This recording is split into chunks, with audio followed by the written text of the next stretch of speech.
மானஸ் பக்கங்கள். Hi friends, இது மாலிகாவின் கேளுங்க கதை கேளுங்க. மானஸ் எழுதிய மலரே மௌனமா, அத்தியாயம் 36. இந்த வீட்டில் பெரியவங்களுக்கு என்ன மதிப்பு இருக்கு? எல்லாமே அவன் இஷ்டத்துக்கு பண்ணுறதுக்கு நாம் எதுக்கு இந்த வீட்டில் இருக்கணும்? கத்தி கொண்டிருந்தார் சிவலிங்கம். தங்கமணி ஒரு வார்த்தையும் பேசாமல் அமைதியாக இருந்தார். கல்யாணம் அப்படின்றது எவ்வளவு பெரிய விஷயம். அதை என்னவோ சாதாரணமாக அவன் இஷ்டத்துக்கு பண்ணுறான். அவன் இஷ்டத்துக்கு எல்லாத்தையும் முடிவு பண்ணுறான். என்ன நினச்சிக்கிட்டு இருக்கான் அவன் மனசில்? இப்போ என்ன மாமா பிரச்சனை உங்களுக்கு? மலர் தான் கேட்டாள். நீ வாயை மூடு மலரு. அவனுக்கு வக்காலத்து வாங்கிட்டு வராத.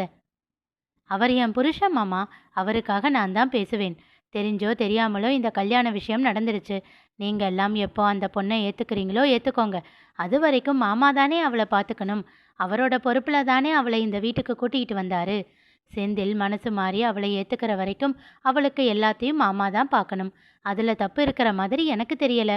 இது மாமாவுக்கும் வீடு தானே, அவருக்கும் உரிமை இருக்கு இல்லை? ஏய், என்னடி உரிமை கிரிமைன்னு வார்த்தையை பார்த்து பேசு மலரு. இப்போது தங்கமணி சீறினார். அத்தை, நான் சாதாரணமாக தான் சொன்னேன். நீ ஏன் தப்பாக அர்த்தம் எடுத்துக்கிற? வர வர உன் பேச்சு எதுவும் சரியில்லை மலரு. உனக்கு திமிரு கூடி போச்சு. மாமாவுக்காக பேசினா அதுக்கு திமிருன்னு அர்த்தம்னா நான் திமிர் பிடிச்சவளாகவே இருந்துட்டு போகிறேன். சிவலிங்கம் கோபமாக எழுந்து அறைக்குள் சென்று விட்டார். அவர் பின்னாலேயே தங்கமணியும் சென்றார். இங்க ஆளுக்கு ஒரு நியாயம் என்று புலம்பினார் அவர். எதுக்கு இந்த பேச்சு? பின்ன என்ன, பொய் பேசி வீட்டுக்குள்ளே வந்தவளுக்கு இந்த வீட்டில் இடம் இருக்கு. ஆசைப்பட்டு கல்யாணம் பண்ணவங்களுக்கு இடம் இல்லையே. சிவலிங்கம் அழுத்தமாக பார்த்தார். என்ன இப்படி பார்த்தா என்ன அர்த்தம்? நான் நியாயத்தை தானே சொல்கிறேன். இன்னைக்கோ நாளைக்கோ நமக்கு பேரனோ பேத்தியோ பிறந்துடும். அதை தூக்குற பாக்கியம் கூட எனக்கு கிடைக்காது போல. கண்களை மூடி சாய்ந்து கொண்டார் சிவலிங்கம். மலர் அவர்கள் இருவரும் பேசி சென்றதில் யோசனையாக இருக்க அமுதாவோ எதிலும் தலையிடவில்லை. செந்தில் மண்டிக்கு சென்றபோது செல்வம் வேலையாக இருந்தான். அழகேசன் தான் அவனை பார்த்தார். மாமா, அண்ணங்கிட்ட டிஃபன் கொடுத்துடு. மலர் கொடுத்து விட்ட உணவை அவரின் கையில் தந்தான். என்ன செந்தில் ஒரு மாதிரியா இருக்க? ஒன்றுமில்ல மாமா. அவன் கையை பிடித்து இழுத்துச் சென்று தனியாக ஓரிடத்தில் அமர வைத்து அவரும் அவன் அருகில் அமர்ந்து கொண்டார். எப்பவும் சிரிச்சுக்கிட்டே கலகலன்னு இருப்ப, இன்னைக்கு ஏன் உன் முகம் இப்படி இருக்கு? அவர் முகத்தை அழுத்தமாக பார்த்தான் செந்தில். உனக்கு எந்த விஷயமும் தெரியாதா மாமா? எனக்கு தெரியாமல் இருக்குமா? செல்வன் சொன்னான்டா. அப்புறம் என்ன மாமா? அப்போ முகத்தில் புது மாப்பிள்ளை கலை இருக்கணுமே. அவருடைய கிண்டலில் கோபம் தலைக்கு ஏற சட்டென்று எழுந்து கொண்டான். டேய் டேய், உட்காருடா. எதுக்கு இவ்வளோ சூடாகிற? நீ ஆசைப்பட்ட பொண்ணு தானே. விரக்தியாக புன்னகைத்தான். தப்பான பொண்ணு மேலே ஆசைப்பட்டுட்டேன் மாமா. எங்கேயோ வெறித்தபடி கூறினான். அவரிடம் பதில் இல்லை. சில நொடிகள் பொறுத்து அவரை திரும்பி பார்த்தான். அவரோ புன்னகையோடு அவனையே பார்த்து கொண்டு இருந்தார். எதுக்கு மாமா சிரிக்கிற? காதலுக்கு கண்ணில்ல செந்திலு. அதனால் அவளை பற்றி தெரியாமல் நீ விரும்பி இருக்கலாம். ஆனால் கல்யாணம் அப்படி இல்லையே. புரியல மாமா. சரி சொல்லு, செல்வத்துக்கு உன்னை பிடிக்குமா? எதுக்கு மாமா இப்படி கேட்குற? ரொம்ப பிடிக்கும். அப்புறம் எதுக்கு பொய் சொன்ன பொண்ணை உனக்கு கல்யாணம் பண்ணி வைக்கணும்? அவன் குழம்பினான். தப்பான பொண்ணை கல்யாணம் பண்ணி வச்சு உன் வாழ்க்கையை நாசமாக்கணும்னு நினைப்பானா அவன்? சட்டென்று இடம்பலமாக தலையசைத்தான். செல்வம் அப்படி செய்வான் என்று ஒரு நாளும் நினைக்க மாட்டான் அவன். அப்புறம் என்னடா, அந்த பொண்ணு பொய் சொன்னதுக்கு காரணம் இருக்கும். போய் அவகிட்ட கேளு, எதுக்கு பொய் சொன்னான்னு. அவளை பார்க்கவே பிடிக்கல மாமா. சரி, பார்க்கவே பிடிக்கல. காலம் பூரா இப்படியே இருக்க போறியா? உன் மனசுல எந்த மாற்றமும் இருக்காதா? அவன் அமைதியாக இருந்தான். உனக்கு அவன் மேலே இருக்கிறது கோபம். அதை அவகிட்ட காட்டிடு. இல்லையா, அது குறையிற வரைக்கும் அவகிட்ட இருந்து தள்ளியிரு. எனக்கு தெரிஞ்சு நீ அவகிட்ட உன் கோபத்தை காட்டிட்டா அது சீக்கிரம் மாறி போயிடும். நீ தள்ளி இருந்தா கோபம் தனியாக நாளாகும். அப்புறம் நீ தான் மனசில் பாரத்தோடு சுற்றுவ. அது உனக்கு கஷ்டம். நீ முடிவு பண்ணிக்கோ என்ன பண்ணணும்னு. யோசனையில் ஆழ்ந்தான் செந்தில். ஒரு வாரம் கழிந்த நிலையில் சண்முகம் அன்று மிளகாய் மண்டிக்கு வந்திருந்தார். அவரை கண்டு திகைத்தார் அழகேசன். இருந்தும் வெளியில் காட்டிக்கொள்ளாமல், வாங்க மாப்ள, என்ன இந்த பக்கம் என்றார். எல்லாம் உங்கள் ஆசை மருமகனை பார்த்துட்டு போகலாம்னு தான் என்றார் சிரித்து கொண்டே. அவன்தான் காலேஜில் இருக்கானே மாப்ள. அப்படியா மச்சான்? அவன்தான் உங்கள் ஆசை மருமகன்னு நீங்கள் சொல்லவே இல்லை. சண்முகம் கேட்டதும் அசடு வழிந்தார் அழகேசன். உள்ளதானே இருக்கான்? ஆமாம் மாப்ள, நான் பார்த்துக்கிறேன் என்று விட்டு உள்ளே செல்ல உடனே செல்வத்தை அழைத்தார் அழகேசன். சொல்லு மாமா.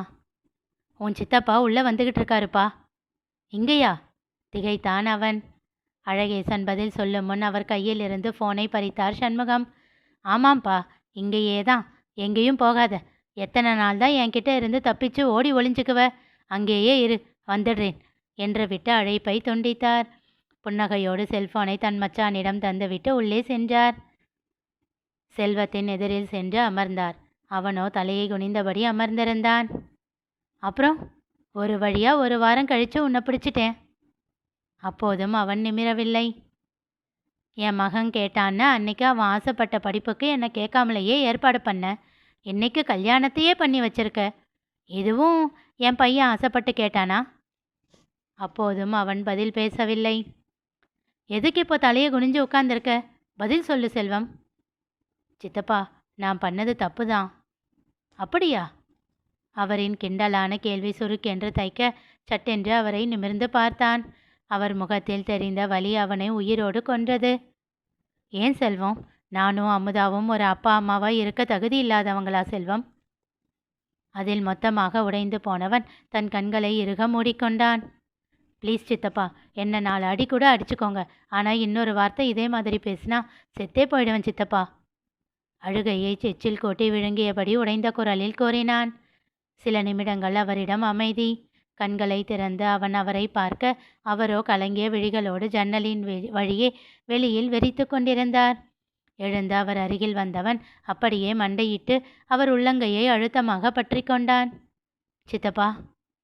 இப்போது பார்வையை அவனிடம் செலுத்தியவர் சிறு புன்னகையோடு மற்றொரு கையால் அவன் தலையை கோதினார். அடுத்து என்ன செல்வம்? ஊரறிய ரிசப்ஷன் வைக்க வேண்டாமா? சொந்தக்காரங்க முன்னாடி என் மகனும் மருமகளும் கௌரவமாக நடமாட வேணாமா? செந்திலோட படிப்பு முடியட்டும் சித்தப்பா. இந்த மாதத்தோட முடியுது, அதுக்கப்புறம் வச்சுக்கலாம். அந்த பொண்ணு வீட்டில் நிலைமை என்ன? நாம் செய்கிற சடங்குகளுக்கெல்லாம் ஒத்துழைப்பாங்களா? அவளுக்கு இனி நம்மளை தவிர யாரும் இல்லை சித்தப்பா. சில நிமிடங்கள் அவனையே உற்று பார்த்தார். பிறகு கேட்டார். உட்கார்ந்து பேசினா முடியாத சம்பந்தம்னு அதிரடியாக முடிச்சிட்டியா செல்வம்? அவன் பதில் சொல்லவில்லை. பெருமூச்சு ஒன்றை விடுத்தார். சரி, உன் இஷ்டம். தளிருக்கு சொத்தா அவங்க பாட்டியோட வீடும் கொஞ்சம் தோப்பும் இருக்கு சித்தப்பா, அவ்வளோதான். நான் வசதியை பார்க்குறவன் இல்லை செல்வம். என் பையனோட சந்தோஷம்தான் முக்கியம். தெரியும் சித்தப்பா, அதனால தான் தைரியமாக அந்த முடிவை எடுத்தேன். ஆனால் அவன் சந்தோஷமா இல்லையே. நாம் ரிசப்ஷன் பண்ணுறதுக்குள்ளே அவங்கள சரி பண்ண வேண்டியது என் பொறுப்பு சித்தப்பா. சித்தப்பா என்றவன் அவருடைய உள்ளங்கையை தன் கைகளுக்குள் வைத்து அழுத்தினான். செந்திலோட வாழ்க்கை நல்லா இருக்கணும்னு தானே சித்தப்பா நான் நினைப்பேன். தளிர் ரொம்ப நல்ல பொண்ணு சித்தப்பா. நீங்களும் சித்தியும் சீக்கிரமாக சந்தோஷமாக இருப்பீங்க. சிறு புன்னகையோடு அவன் கன்னம் தட்டினார். என் மேலே கோபம் போச்சா சித்தப்பா? உன் மேலே வருத்தம் மட்டும்தான்டா. அது இன்னும் இருக்கா சித்தப்பா? சிறு குழந்தை போன்ற தவிப்புடன் கேட்டான். அவன் முகபாவம் கண்டு சிரித்தார். டேய், குழந்தையாடா நீ? சொல்லுங்க சித்தப்பா. இன்னும் கொஞ்சம் இருக்கு. 2 பேரும் ராசி ஆகிட்டாங்கன்னா அந்த வருத்தம் போயிடும்னு நினைக்கிறேன். அப்போ சரி சித்தப்பா என்று எழுந்து சென்று இரு கையில் அமர்ந்தான் செல்வம். ஒரு நாள் செந்தில் சூர்யாவின் அறைக்கு சென்றான். உள்ளே இருந்து பேச்சு குரல்களும் சிரிப்பு சத்தமும் வர ஜன்னலின் வழியே பார்த்தான். சூர்யா பவியோடு மலரும் தளிரும் அமர்ந்து அரட்டை அடித்து கொண்டிருந்தனர். அதை கண்டு அவனுக்கு கோபம் வந்தது. நேராக தாய் தந்தை அறைக்கு சென்றான். அங்கே இருவரும் கட்டிலில் அமர்ந்து ஏதோ பேசிக்கொண்டிருக்க வேகமாக சென்று சண்முகத்தின் மடியில் தலை வைத்து படுத்து கொண்டான். என்னடா, ஏன் மூஞ்சியை இப்படி வச்சிருக்க? அமுதா கேட்டார். இந்த சூர்யாவும் பவியும் ரொம்ப மாறிட்டாங்கம்மா என்றான் காட்டமாக. அப்படியா? என்ன பண்ணாங்க அவங்க?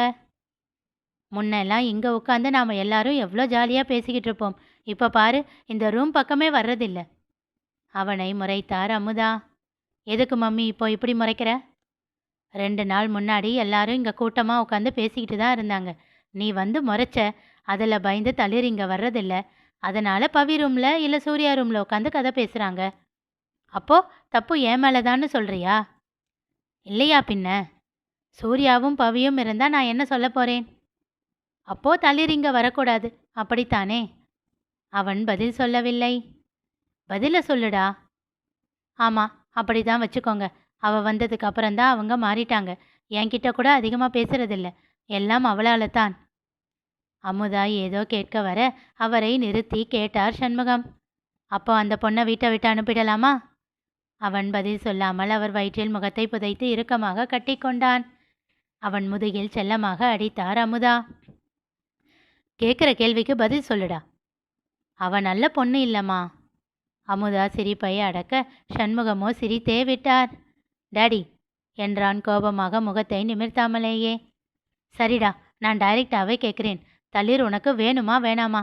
டக்குன்னு பதில் சொல்லு. சண்முகம் கேட்டார். வேண்டாம் என்றான் செந்தில். இனி நிகழப்போவது என்ன தெரிந்து கொள்ள தொடர்ந்து கேளுங்க. கதை கேளுங்க. மீண்டும் சந்திப்போம்.